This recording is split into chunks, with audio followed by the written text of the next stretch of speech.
وزیر اعلیٰ آپ کو سن رہے ہوں گے, بلاول صاحب آپ کو سن رہے ہوں گے, اور آپ کے غم کو یقیناً محسوس کر رہے ہوں گے. ماں ہیں آپ, کسی سے کچھ کہنا چاہیں گی؟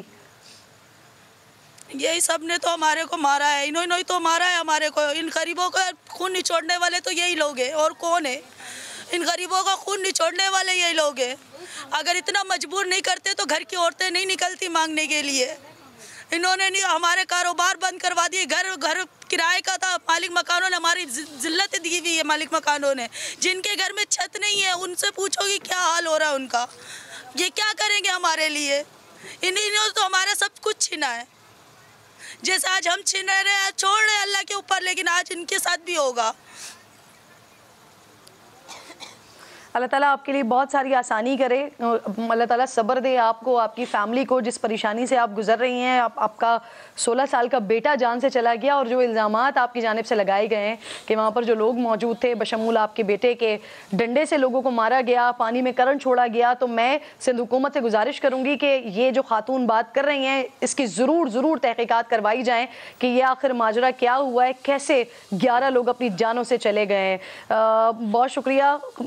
والدہ میرے ساتھ موجود تھیں, اس بچے کی جو ہے افنان صاحب میرے ساتھ اسٹوڈیو میں ہی موجود ہیں. اس سے پہلے کہ ہم آج کے سیگمنٹس کی طرف بڑھیں گے, یہ بڑا بہت صدمہ ہو رہا ہے اس سارے واقعے سے. آپ نے خاتون کی بات بھی سنی ہوگی, کوئی کمنٹ کرنا چاہیں گے افنان صاحب؟ جی بسم اللہ الرحمن الرحیم. دیکھیں بڑا افسوس کی ہی بات ہے, اور ظاہر ہے کسی ماں کے اوپر کیا گزری ہوگی اگر اس کے بچے کے ساتھ جو ہے وہ جو یہ بتا رہی ہوں وہ ہوا ہو, تو ظاہر ہے ان کی تکلیف جو ہے وہ تو جو بچہ ہے وہ تو واپس نہیں آ سکتا. اب یہی میری جو ہے وہ یہی ہوگی. میں خود بھی کوشش کروں گا کہ میں ادھر بات کروں اور ان کی جو بھی ہیلپ کی جا سکے وہ کریں, اور سندھ گورنمنٹ کو بھی میں ریکویسٹ کروں گا, اور انشاءاللہ ادھر سے بھی میں جو بھی کر سکتا ہے انشاءاللہ ان کی ہیلپ کروں گا. انشاءاللہ. سلیم بخاری صاحب بھی مجھے جوائن کر چکے ہیں, سینئر اینالسٹ ہیں. بہت شکریہ. السلام علیکم سلیم صاحب. ہم بڑھیں گے آگے پروگرام میں اپنے ٹاپکس کی طرف, لیکن میں چاہ رہی ہوں کہ اس سے پہلے آپ پلیز اس پر ضرور کمنٹ کر دیجئے, اس سانحے پر, اس واقعے پر.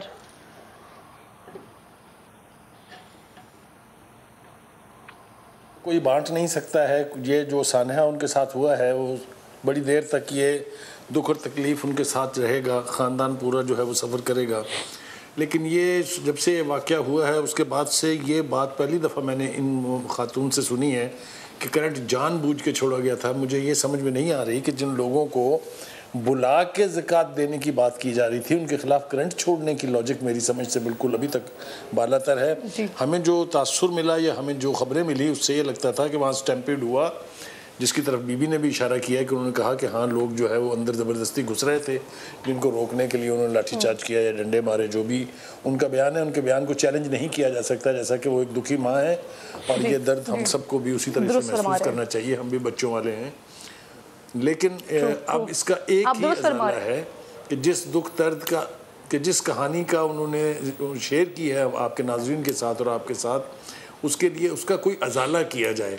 ایسا ازالہ جس سے وہ دکھ ختم تو کبھی نہیں ہو سکتا, لیکن کم ضرور ہو سکتا ہے اگر ان کے روزگار کے لیے کوئی اپرچونٹی مہیا کر دی جائے, اگر ان کی مدد کے لیے. اور بہت سے راستے ہیں, آپ کو معلوم ہے کہ اگر حکومت یا کوئی مخیر حضرات جو ہیں وہ مدد کرنا چاہیں تو پھر اس کی کوئی لمٹ نہیں ہوتی ہے.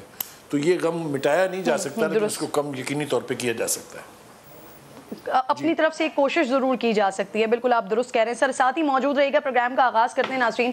پنجاب اور خیبر پختونخوا میں انتخاب کا خود نوٹس کیس سپریم کورٹ میں اختلاف کا سبب بن گیا ہے. چیف جسٹس آف پاکستان نے گزشتہ ماہ 2 صوبوں میں انتخابات میں تاخیر پر اسکوت نوٹس لیتے ہوئے 9 رکنی بینچ تشکیل دیا. بینچ میں شامل 2 ججز جسٹس جمال مندوخیل اور جسٹس اطہر من اللہ نے اسکوت نوٹس پر تحفظات کا اظہار کیا. حکومت نے جسٹس اعجاز الحسن اور جسٹس مظاہر اکبر نقوی پر اعتراض اٹھایا اور یوں 9 رکنی بینچ ٹوٹ گیا. بعد میں 5 رکنی بینچ نے سماعت کرتے ہوئے الیکشن کی تاریخ پر فیصلہ سنا دیا. الیکشن کمیشن کی جانب سے پہلے 30 اپریل اور بعد میں اس کو آگے بڑھاتے ہوئے 8 اکتوبر کی تاریخ مقرر کی گئی, جس پر تحریک انصاف توہین عدالت کی درخواست لے کر عدالت گئی تو چیف جسٹس نے سماعت کے لیے 5 رکنی بینچ تشکیل دے دیا. جسٹس امین الدین خان نے کیس سننے سے معذرت کر لی. چیف جسٹس نے کیس کی کارروائی کو 4 رکنی بینچ کے ساتھ ہی سماعت آگے بڑھانے کا فیصلہ کیا, لیکن آج جسٹس جمال مندوخیل نے بھی کیس سننے سے معذرت کر لی ہے. حکومت نے چیف جسٹس سے فل کورٹ بنانے کی درخواست کی, لیکن اسے مسترد کر دیا گیا. ممکنہ طور پر یہی 3 رکنی بینچ پیر کو کیس کی سماعت کرے گا، لیکن حکومت نے اس بینچ کے فیصلے کو قبول نہ کرنے کا عندیہ دے دیا ہے۔ سپریم کورٹ میں بہت سارے جج صاحبان ہیں، صرف یہ 3 کیوں؟ جو بینچ ہی قبول نہیں ہے تو اس کا فیصلہ کیسے قبول ہوگا؟ یہ ڈیمانڈ کے لیے فل کورٹ بنائے، اس کا فیصلہ سب کو قبول ہوگا۔ اور یہ فیصلہ خدا نخواستہ آیا، ڈالر آپ کا 500 روپے ہو جائے گا۔ ابھی جسٹس شوکت صدیقی نے جو باتیں کی ہیں، جنرل باجوہ جو باتیں کر رہے ہیں، اس پہ سو موٹو نہیں بنتا کہ بھی نواز شریف کے ساتھ ناانصافی ہوئی تھی۔ ان چیزوں کا سو موٹو لے رہے ہیں، اپنی مرضی سے معاملات کو آگے چلایا جا رہا ہے اور مرضی کے فیصلے ٹھونسنا چاہتے ہیں اس قوم پہ۔ اچھا، اس کے برعکس ناظرین، تحریک انصاف نے نہ صرف فیصلہ قبول کرنے کا اعلان کیا ہے بلکہ یہ پیغام بھی دیا ہے کہ سپریم کورٹ کا فیصلہ نہیں مانے گا وہ گھر جائے گا۔ سنیے ذرا۔ تحریک انصاف ہے وہ سپریم کورٹ کے پیچھے کھڑی ہے۔ چیف جسٹس صاحب کا جو اختیار ہے بینچز بنانے کا وہ بھی ہم تسلیم کرتے ہیں۔ 3 ججز کے فیصلے کو نہیں مانیں گی۔ سپریم کورٹ کے فیصلے کے اوپر عمل درآمد ہوگا کہ کوئی ہینکی پھینکی کرے گا وہ پھر گھر ہی جائے گا۔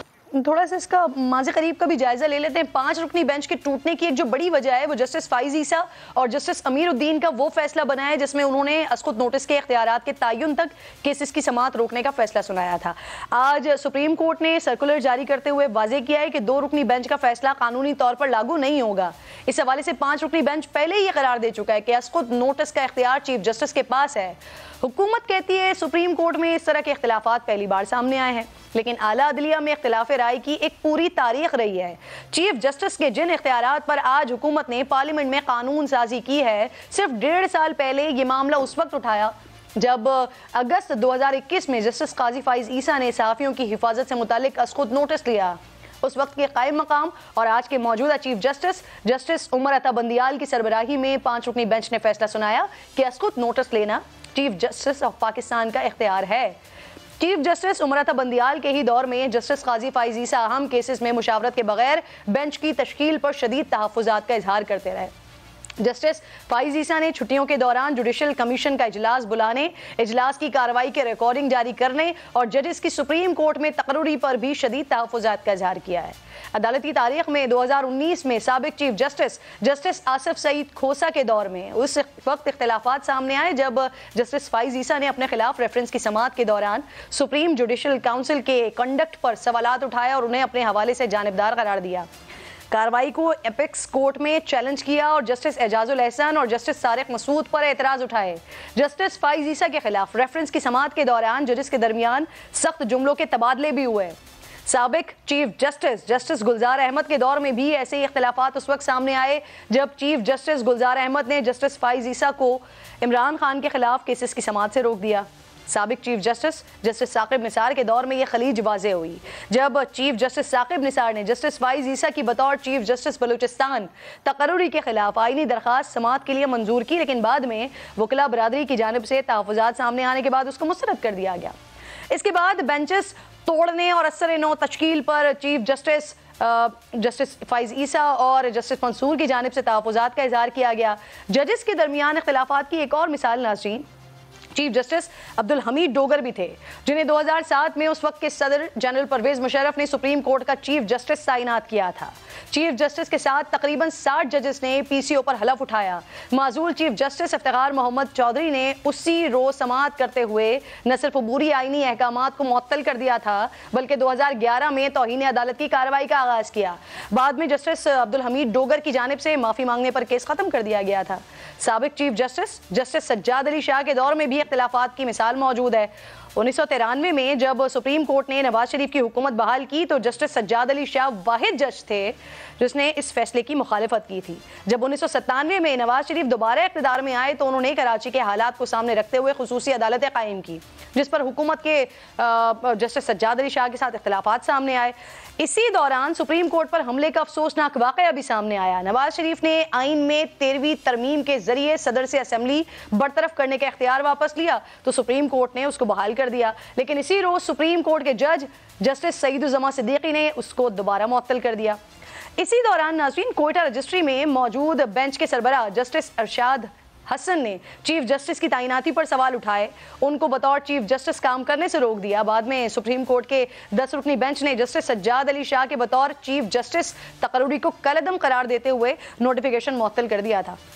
آج بھی کچھ لوگ سپریم کورٹ میں ججز میں اختلافات اور تقسیم کو 1997 کے معاملات سے تشبیہ دے رہے ہیں، بلکہ خود حکومتی وزراء بھی ایسی ہی باتیں کرتے ہوئے دکھائی دے رہے ہیں۔ تو عفنان صاحب آپ سے بات کا آغاز کرتے ہیں، یہ معاملہ کچھ نیا نہیں ہے، پھر آج میاں صاحب نے بڑی اہم پریس کانفرنس کیا اور ان کا اس طرح سے کھل کر سامنے آنا اور اس طرح سے کھل کر بات کرنا یہ بڑا معنی خیز ہے۔ اس سے پہلے وزیر اعظم نے بھی کھل کر اپنی رائے کا اظہار کیا تھا، تو کیا نون لیگ نے فیصلہ کر لیا ہے کچھ بھی ہو ہم نے فل کورٹ کے بغیر فیصلہ جو بھی آ جائے اگر آ جاتا ہے تو پھر ماننا نہیں ہے؟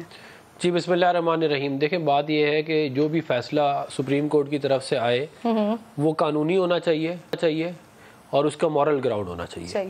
قانونی سے میرا مطلب یہ ہے کہ یہ نہیں ہو سکتا کہ ایک 7 ممبر بینچ بنائی جائے اور اس کا فیصلہ اینڈ میں 3 ممبر بینچ دے، ٹھیک ہے نا، اس کے اندر آپ کو 4 ججز کی ضرورت ہوتی ہے اور اس کا 4-3 کا فیصلہ آ چکا ہے۔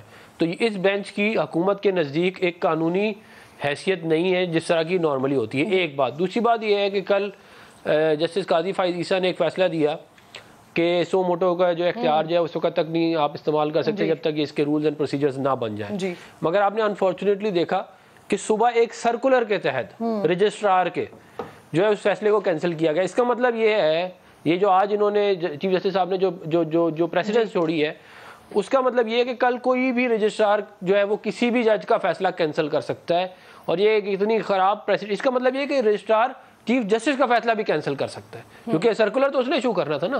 تو ہم اگر اس طرح کے غیر قانونی کاموں کو ہم نہیں مانتے، یہ نہیں ہو سکتا کہ ہمارے لیے بڑے معتبر ہیں چیف جسٹس صاحب کہ ان کا فیصلہ مانا جائے، مگر نہیں دیکھیں تمام ججز آر ایکول، گراؤنڈ ریئلٹی ہے، آل ججز آر ایکول۔ اس کی بنیاد کہہ رہے ہیں کہ 5 لوگ آلریڈی اس پہ فیصلہ دے چکے ہیں، تو اس کی رجسٹرار کی کینسلیشن کی تو بنیاد ہے نا سر؟ نہیں، کوئی بنیاد نہیں، اس طرح تھوڑی ہوتا ہے کہ آپ کہیں گے میرا خیال ہے کہ اس ٹائم کے اوپر یہ ہوا تھا۔ بھائی ایک پورا کیس چلا ہے، اس کے اوپر پروسیڈنگ ہوئی، اس پہ جج نے 2-1 سے فیصلہ دیا ہے۔ آپ بغیر فیصلہ آئے ابھی سے فیصلہ نہ ماننے کا جو بات کر رہے ہیں وہ کیسے کر رہے ہیں؟ کس بنیاد پہ؟ میں قانونی ایسے کہہ رہا ہوں نا، قانونی طور کے اوپر ایک 7 ممبر بینچ کے اندر 4 ججز نے کہہ دیا کہ یہ سو موٹو غلط ہے، تو ختم ہو گیا کیس۔ اب آپ اس کو اگر کھینچنا چاہتے ہیں آپ کھینچتے رہیں۔ سو موٹو کا فیصلہ جسٹس قاضی فائز عیسیٰ نے دیا، اس کو آپ نے کینسل کر دیا رجسٹرار کے تحت، یہ انپریسیڈنٹڈ ہے۔ پھر آپ سنیں، ہم نے جو ہے وہ ریز کیا، کیا کہتے ہیں کہ جی جسٹس اعجاز الاحسن صاحب جو ہیں وہ نہ بیٹھے اس بینچ کے اندر، انہوں نے اپنے آپ کو ریکیوز کیا اس بینچ سے، اور جو کہ اچھی بات ہے، میں بڑی آنریبل بات ہے، اور اس کے بعد وہ دوبارہ آ کے اسی بینچ پہ بیٹھ گئے۔ آپ دیکھیں نا، یہ کبھی آج تک نہیں ہوا سپریم کورٹ کی ہسٹری میں کہ ایک جج اپنے آپ کو ریکیوز کرے اور پھر اسی بینچ میں دوبارہ سے آگے بیٹھ جائے۔ بھئی آپ کو ہم نے کہا اس لیے تو تھا کہ آپ ریکیوز کریں، کیونکہ یاور بخاری صاحب بھی ہیں سر، ہمیں اعتراضات تھے تو ہم نے کہا تھا نا۔ آپ کے اعتراضات کے ساتھ ہی سوال لے کے چلتی ہوں۔ بخاری صاحب السلام علیکم، بہت شکریہ سر آپ کے وقت کا۔ میاں صاحب نے فل کورٹ کا مطالبہ کیا ہے، اور ابھی جس طرح سے بات کی جا رہی ہے، عفنان صاحب بھی کہہ رہے ہیں اگر یہ فل کورٹ نہیں بنتا ہے تو پھر تو بات ماننے سے انکار کر رہے ہیں نا، کوئی بھی فیصلہ آ جاتا ہے ماننے سے انکار کر رہے ہیں، تو پھر اس کے بعد سر پی ٹی آئی کے پاس آپشن کیا ہوگا؟ اگر نواز شریف کی جماعت صاحب کی طرف سے اگر بوائیکاٹ کر دیا جاتا ہے عدالتی کارروائی کا، تو پھر آپ لوگ کیا کریں گے؟ کس آپشنز پر جائیں گے سر؟ بسم اللہ الرحمن الرحیم، اللہم صلی علی محمد وآل محمد واجل فرجہم۔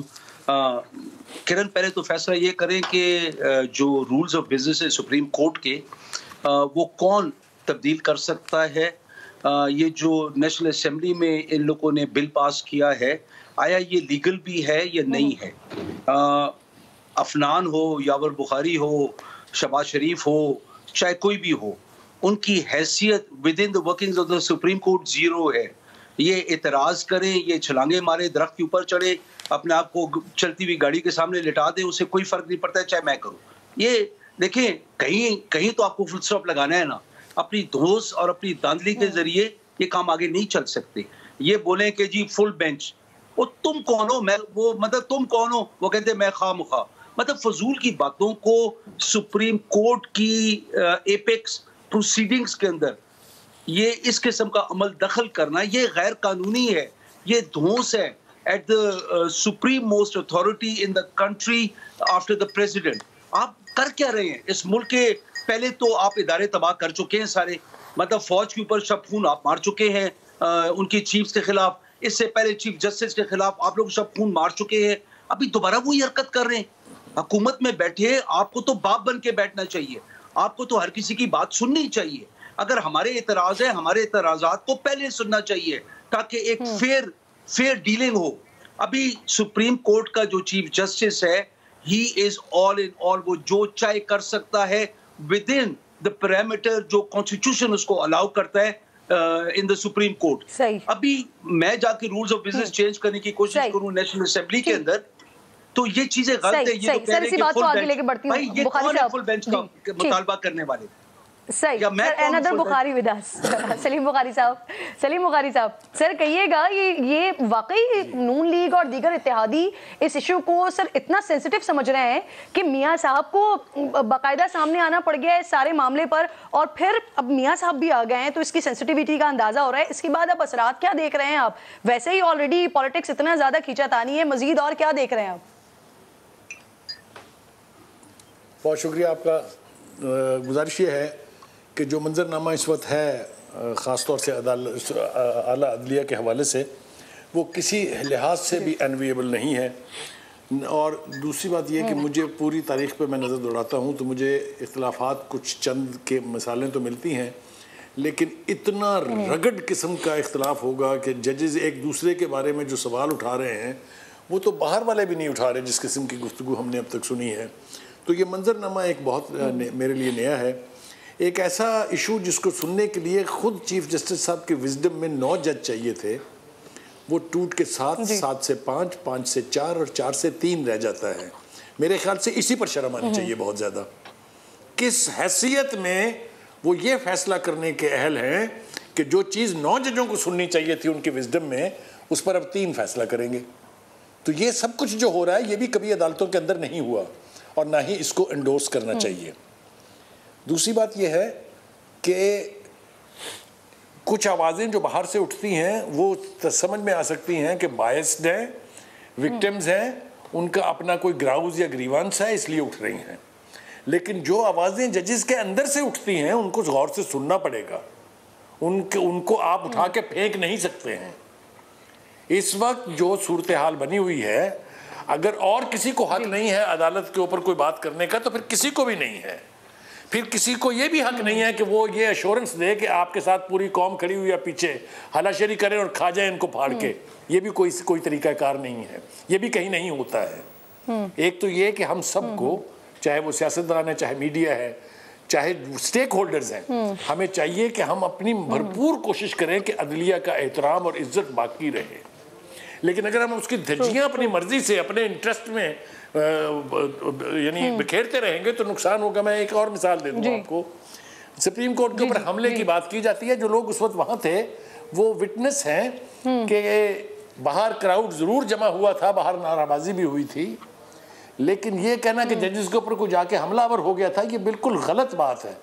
ججز کورٹ روم سے اٹھ گئے تھے اس سے پہلے کہ کوئی شخص اس کوریڈور میں داخل ہوتا. لیکن جوڈیشل کمپلیکس میں کیا ہوا؟ کیا وہ عدالتوں کی روایت ہے؟ آپ مجھے بتائیے لاہور ہائی کورٹ میں کیا ہوا؟ نہیں, ہنسنے کی بات نہیں ہے, ہنسے مات, یہ رونے کا مقام ہے. بخاری صاحب پر گاڈ سے یہ ہنسنے کا نہیں ہے, یہ ہنس کے تو آپ نے تباہی کی ہے. میں اس کے بعد جواب دوں گا. نہیں آپ کہہ کے مت مارے نا, اگر آپ مجھ کو سنجیدگی سے نہیں سن سکتے تو چپ رہے. بخاری صاحب یہ بڑا ایشو ہے عدالتوں سے, انہی معزز عدالتوں سے فیصلہ آ جاتا ہے کسی کے خلاف تو پھر وہی پارٹی جو ہے نا وہ عدالتوں پہ چڑھ دوڑتی ہے. تو سر اس کے اوپر ہم نے, آپ تینوں مہمان میرے ساتھ موجود ہیں, ایک چھوٹا سا بریک لے رہی ہوں, بریک کے بعد واپس آتی ہوں. Welcome back once again. جی افنان صاحب, یہ جو امینڈمنٹ ہوئی ہے سر چیف جسٹس کے سو موٹو کے حوالے سے, پرابیبلی اس کے اندر معاملات اس سے بہتر ہوں, لیکن اس کی ٹائمنگ کے اوپر نا سر بڑے سوالات اٹھ رہے ہیں کہ جس ٹائم میں کیا گیا اور ماشاءاللہ ہوا بھی بڑا آنن فانن, یہ اسمبلی میں آیا, یہ سینٹ میں آیا اور ٹھک پاس ہو گیا. تو سر یہ معاملہ, اس کی ٹائمنگ پہ اتنے سوالات اٹھ رہے ہیں, یہ آپ لوگوں نے دیکھ کے اور سوچ سمجھ کے یہ امینڈمنٹ کی ہے اس وقت؟ دیکھیں یہ ایک بہت اچھی امینڈمنٹ ہے.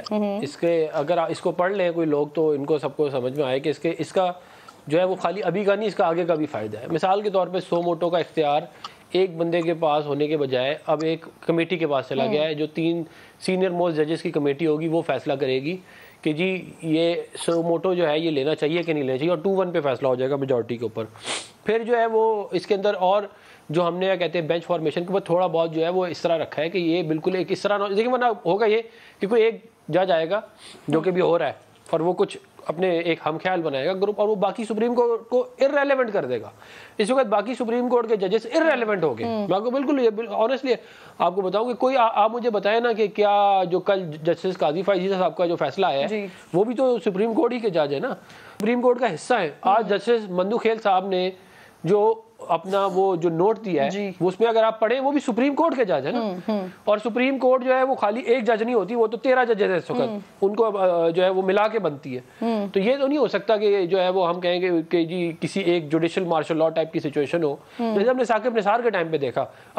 اب مجھے بتائیں ثاقب نثار کا پی کے ایل آئی سے کیا تعلق ہے؟ اپنی ذاتی اس نے بھائی کے چکر میں اس کو پورا ایک ادارے کو تباہ کر دیا. وہ جا کے شیخ رشید کی کیمپین کر رہا ہے, اس کا کیا تعلق ہے؟ وہ جا کے ہمارے لوگوں کو ڈسکوالیفائی کرا رہا ہے, اور اس کی ویڈیو موجود ہے جس میں وہ کہہ رہا ہے میں 4-5 M N A M P A کو تو میں ایسے ہی ڈسکوالیفائی کر دیتا ہوں, ہنس رہا ہے اس کے بعد. یہ ویڈیو موجود ہے. اور پھر اس نے ہمارے سینیٹرز کو کھڑے کھڑے ڈسکوالیفائی کیا. ان سینیٹرز کو ڈسکوالیفائی جس بات پہ کیا, اسی بات کے اوپر پی ٹی آئی کے سینیٹرز کو جو ہے وہ ڈسکوالیفائی نہیں کیا. فیصل واڈا موجود ہے, ٹھیک ہے نا, سینیٹر سعدیہ عباسی موجود ہے. تو بات یہ ہے کہ یہ جو ہم کہہ رہے ہیں نا برابر ہونا چاہیے. یہ نہیں ہو سکتا کہ ایک پارٹی جو ہے اس کے حق میں آپ فیصلے دیے جائیں اسی قانون کے مطابق دوسری پارٹی کو آپ چھوڑتے جائیں. سر یہ جو بخاری صاحب ایک بات اور کر دوں, دیکھیں فل کورٹ کے اوپر جو بات ہوئی تھی وہ یہ ہے کہ جو سپریم کورٹ کے ججز ہیں باقی وہ سارے آج آ گیا نا, یہ کہتے ہیں نوٹ, وہ بھی چاہتے ہیں فل کورٹ ہو جائے. عمران خان صاحب کی ایک ٹویٹ بھی آئی ہے جس میں وہ کہہ رہے ہیں کہ فل کورٹ بنا دیں, ٹھیک ہے نا. ہم جو ہیں وہ کہہ رہے ہیں کہ فل کورٹ بنا دیں, ٹھیک ہے. جو سول سوسائٹی ہے وہ یہ کہہ رہی ہے, بارز یہ کہہ رہی ہیں کہ آپ فل کورٹ بنا دیں, تو پھر کسی کی زد اور انا پاکستان سے بڑی نہیں ہے. صحیح. یاور بخاری صاحب, سر ٹائمنگ کے اوپر تو تنقید ہو سکتی ہے, لیکن اس میں کیا اعتراض ہے سر؟ اگر 3 ججز فیصلہ کر رہے ہیں, ان کے فیصلے سے معاملات آگے بڑھتے ہیں, تو اس میں اسقط نوٹس کے معاملے میں تو سر پھر اس پہ کیا اعتراض ہے بخاری صاحب؟ کرن, سب سے پہلے تو ایشو یہ ہے کہ یہ جو جیل میں رہے نا چیف جسٹس کے خلاف اور سپریم کورٹ کے خلاف, وہی سب سے زیادہ تقریریں کر رہے ہیں. جو کسی نہ کسی جرم میں رہے وہی سب سے زیادہ تقریریں کر رہے ہیں. ایک تو یہ مجھے بتائے 3 ممبر بینچ کے اوپر یہ اتنا شور مچا رہے ہیں.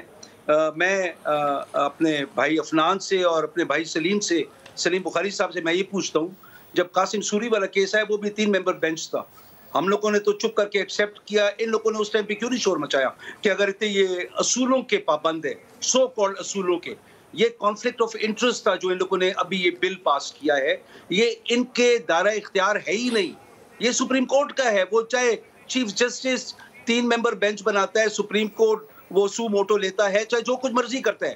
At the end of the day میرا کہنے کا مقصد یہ ہے, سلیم بھائی کو جس طریقے سے ڈیفینڈ کیا سلیم بھائی نے نون کے ایکشنز چیف جسٹس سجاد کے خلاف, افسوسناک ہے. جو جیسے سلیم بھائی نے ساتھ ریفرنس دیا اسلام آباد ہائی کورٹ کا, وہ افسوسناک ہے کہ وہ ججز کے چیمبر میں کوئی نہیں گیا تھا. وہ لوگ آئے تھے کیونکہ خان صاحب کے لیے, اور میں آپ کو اس بات کی قسم اٹھا کے کہتا ہوں کہ سادہ کپڑوں میں نہیں سر مجھے یاد ہے جب یہ قاسم سوری صاحب کی رولنگ کے حوالے سے, جب رات کے وقت سپریم کورٹ کھلا تھا, جب عدالتیں کھلی تھی, تو اس وقت آپ لوگ بھی بانگے دہل بڑی تنقید کر رہے تھے سر. اس وقت بھی بڑی کھل کر توہین ہو رہی تھی, باتیں ہو رہی تھی سر. کرن, ہم نے ایکسیپٹ کیا, ہم گھر چلے. اس ٹائم پہ ان لوگوں نے تو نہیں بولا کہ فل کہتے فل آپشن نہیں تھا نا آپ کے پاس. ابھی مجھے بتائیں آپشن تھا یا نہیں تھا؟ ہم اعتراض کو کیری آن کر سکتے تھے نا, جیسے یہ لوگ ابھی درختوں کے اوپر چھلانگے لگا رہے ہیں. سلیم بھائی نے جو بات کی, جو افسوسناک بات ہے, یہ ایک اینالسٹ ہے اور ایک اتنے سینئر جرنلسٹ ہیں کہ جن کا آپ کا اعتراض ختم ہو گیا. سپریم کورٹ کا فیصلہ درست تھا بخاری صاحب, رولنگ غلط دی تھی سوری صاحب نے. جی پہلی بات تو یہ ہے کہ میں کہہ رہی ہوں آپ کا اعتراض ختم ہو گیا. سپریم کورٹ نے درست فیصلہ دیا تھا, رولنگ غلط تھی قاسم سوری صاحب کی. کرن میری بات اگر پوری سن لے پلیز. جی آپ ہی سے پوچھ رہی ہوں. وہاں پہ ہمیں یاور بخاری صاحب آپ ہی سے پوچھ رہے ہیں. سادے کپڑوں میں, جیسے بھی چینل 24 کا بندہ پولیس کی وردی میں خان صاحب کے گھر میں گھسا ہوا تھا, ہمارے پاس تو پوری ڈیٹیل اس کی آ گئی ہے, آئیڈینٹیفیکیشن بھی ہو گئی ہے. اور بہت سارے لوگ ایسے کہ جو بلو برڈ پولیس کی وردی میں آئے ہوئے تھے. سلیم بخاری صاحب نے کبھی اعتراض اٹھایا اس بات پہ؟ ہم لوگوں نے, جو ہمارے لوگ خان صاحب کے پاس اندر گئے تھے جوڈیشل کمپلیکس کے اندر, کیونکہ ہمیں رپورٹ سی کہ سادے کپڑوں میں لوگ کھڑے ہوئے ہیں, صاحب کو مارنے کے لیے تیار ہیں یا اٹھانے کے لیے تیار ہیں بیفور دا ہیئرنگ, تو ہم لوگ کیوں نہ ڈیفینڈ اپنے لیڈر کو کریں؟ جب قانون فیصلہ کرے گا, خان صاحب قانون سے اوپر نہیں ہے, یہ بات سن لیں. لیکن کسی کی سائڈ سے لینا بخاری صاحب, جی صحیح جی بخاری صاحب یہی ایک پوائنٹ ہے نا کہ اگر کسی کے معاملے میں کسی بھی معاملے میں اگر آپ لوگوں کے پاس ثبوت موجود ہے تو عدالتیں موجود ہیں سر, وہاں لے کے جائیں اس معاملے کو. اب سلیم بخاری صاحب, سر چیف جسٹس صاحب کہہ رہے ہیں وہ اپنے دیگر ججز کے ساتھ کنسلٹ کریں گے اور پھر اس کے بعد وہ آگاہ کریں گے, معاملات کو آگے بتائیں گے. تو آپ کو لگتا ہے کہ پیر تک کوئی اچھی خبر, کوئی اچھی نوید مل سکتی ہے؟ دیکھیے پہلی بات تو یہ ہے کہ مجھے یاور بخاری صاحب سے یہ درخواست کرنی ہے کہ میں ان کو بہت, میرے لیے ان کے لیے دل میں میرے بہت ادب ہے, میں ان کو بہت سین وائسز میں سے ایک آواز سمجھتا ہوں. مجھے سب سے زیادہ جو اریٹیٹ میں ہوا وہ یہ کہ میں بات کر رہا ہوں اور وہ کہہ لگا رہے ہیں. یہ ایک سٹائل ہے پی ٹی آئی کا, یہ ان کو نہیں اپنانا چاہیے. یاور بخاری صاحب بہت رسپیکٹیبل خاندان سے اور بہت رسپیکٹیبل آدمی ہیں. یہ جو کوئی بات کر رہا ہو تو اس کے اوپر کہہ لگانے والا یہ اریٹیٹ کرتا ہے دوسرے آدمی کو. ایک بات تو یہ ہے.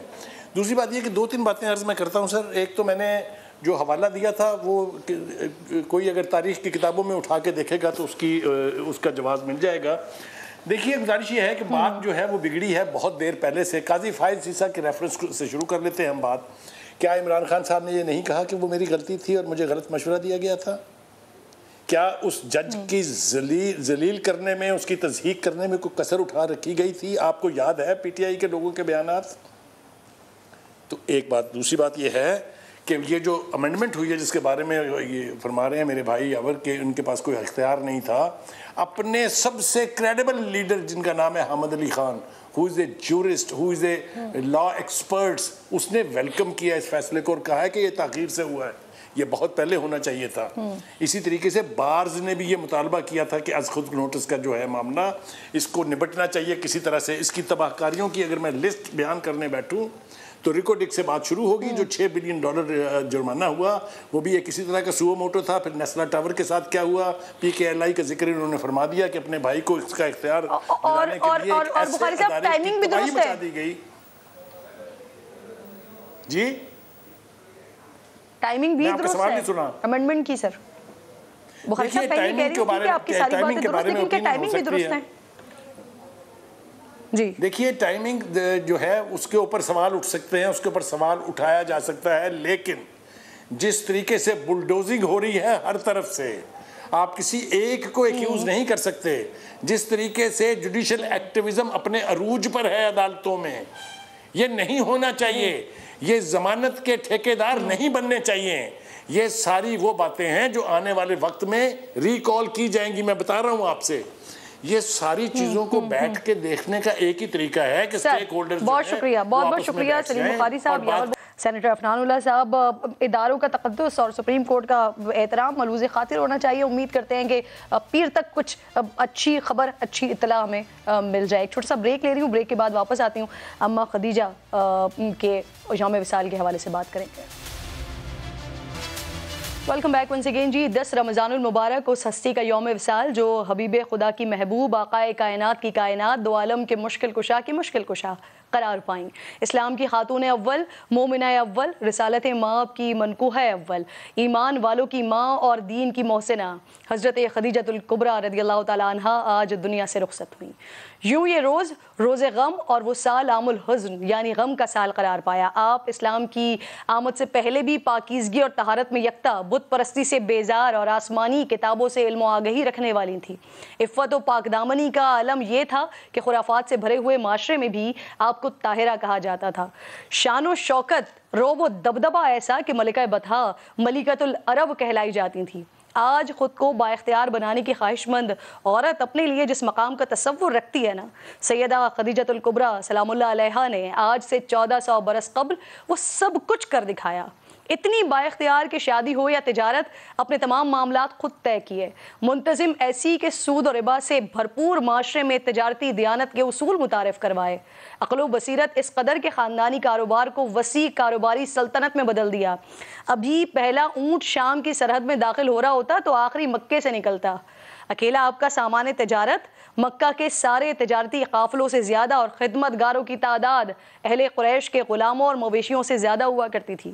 سامان تجارت سے لدے اونٹ چلیں تو تاحد نگاہ زمین دکھائی نہیں دیتی تھی. لیکن یہی عرب کی ملکہ جب عقد محمد مصطفیٰ صلی اللہ علیہ وآلہ وسلم میں آ جائیں تو ایسی تابعدار, وفا شیار, خدمت گزار زوجہ کہ اپنا سب کچھ سرکار کے قدموں میں نشاور کر دیا۔